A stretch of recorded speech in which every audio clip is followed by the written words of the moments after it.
परभणीत भूमी अभिलेख विभागातील कर्मचाऱ्यांच्या प्रलंबित मागण्यांवर विभागातील संघटनांकडून वेळोवेळी लढा पुकारण्यात आला आहे।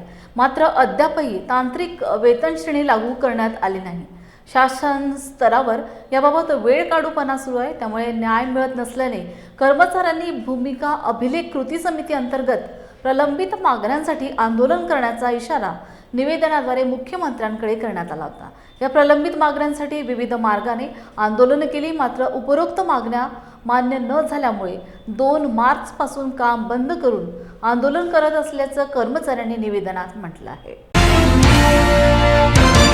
हम सब एकच मिशन, कोण म्हणता देत नाही।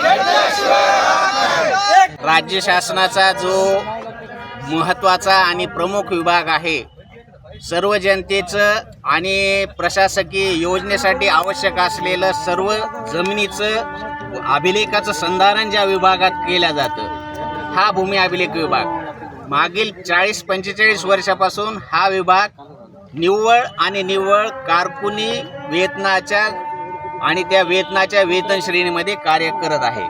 प्रत्यक्षात तांत्रिक स्वरूपात काम करत असतानाही येथील कर्मचाऱ्याला असंख्य अडचणीला तोंड देऊनही समोर जात असताना अतांत्रिक ज्या कर्मचाऱ्याचं वेतन श्रेणी आहे त्या S6 पदामध्ये या विभागाच्या कर्मचाऱ्याची वेतन श्रेणी कायम ठरवण्यात आलेली आहे। या विभागाच्या या सर्व भूमिकेवर शासनाच्या विरोधात या विभागातील कर्मचारी न्यायालयात दाद मागण्यासाठी गेले। न्यायालयानं त्या ठिकाणी निर्णय दिलाय की भूमी अभिलेख विभागाच्या कर्मचाऱ्याला तांत्रिक वेतन श्रेणी लागू करण्यात यावी, त्यासाठी एक समिती गठीत करण्यात यावी।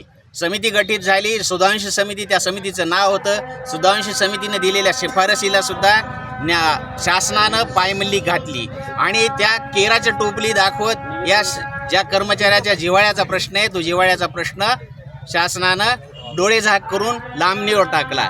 आणि या सर्व कारणासाठी 18 फेब्रुवारीपासून सर्व कर्मचाऱ्यांनी असहकार आंदोलन चालू केलेलं आहे। 27 फेब्रुवारी 28 फेब्रुवारीपर्यंत कर्मचारी अर्जित रजेवर होते।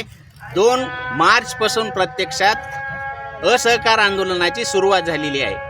सर्व विभागातल्या कर्मचाऱ्याचं फक्त एकच मागणी आहे, बदललेल्या सेवा शर्ती नियमानुसार या ठिकाणी पात्रता जी ठरवण्यात आलेली आहे कर्मचाऱ्यांची, ती तांत्रिक तुमची पदवी असेल BE civil engineering, diploma in civil engineering और सर्वेअर कॅडर ITI पास, या सर्व जर पात्रता असतील तरच त्या ठिकाणी कर्मचारी हा सेवेमध्ये समाविष्ट होतो। प्रत्यक्षात तांत्रिक काम करत असताना ज्या महत्त्वाच्या भूमिका पार पाडतो कर्मचारी, त्यावर सर्व शासकीय योजना अवलंबून आहेत। सर्व शासकीय योजना राबवणारे जी विभाग आहेत त्यांना तांत्रिक वेतन दिले जातं। मूळ जे काम हा विभाग तांत्रिक स्वरूपाचा करतो तो मात्र तांत्रिक वेतनापासून वंचित आहे। जोपर्यंत तांत्रिक वेतनाचा निर्णय शासन स्तरावरून घेण्यात येत नाही तोपर्यंत आमचं काम बंद आंदोलन चालू असणार आहे। जनतेला होत असणाऱ्या असुविधेबद्दल सर्व विभागाच्या वतीनं मी क्षमा मागतो आणि आमच्या विभागाला आपण आपल्या परीनं सहकार्य करावं एवढीच विनंती करतो।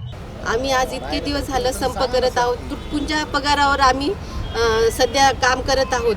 हे भले मोठे मोठे अधिकारी आहेत, त्यांना 1 वर्ष निवडून येतात आणि 5 आणि कायमस्वरूपी त्यांना पेन्शन लागू, तरी आम्हाला सुद्धा काही स्वप्न आहेत, आमच्या लेकरांची सुद्धा काही स्वप्न आहेत, तरीसुद्धा आम्हाला काहीच पगार देत नाहीत। हे पगार वाढून सुद्धा देत नाहीत आणि आमच्या मागण्या सुद्धा रास्त करत नाहीत ते।